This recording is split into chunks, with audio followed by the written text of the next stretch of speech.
Hoy, manay, ano ba kang pinagagawa mo diyan at ikay, hindi mo lang saing? Iwanan ka laman-laman ng kanin, oh. Sarap ng puo-puo mo diyan, di ka man lang magluto. Kaya ang gagawin ko, masamang pakiramdam ko. Ano ka baga naman ng manay? Pwede ba na ikaw na lang muna magluto dyan?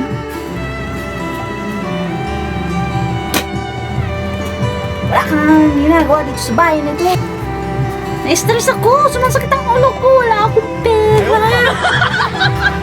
Pwede ba? Tumigil ka na muna. Ay. Sige. Asos! Hindi rin ka tumiran. Tumigil ka. Usak to sa'yo eh. Okay, tumayo na dyan at ikay masaing. Wala ka nang naging ginawa. Opo ka lang diyan.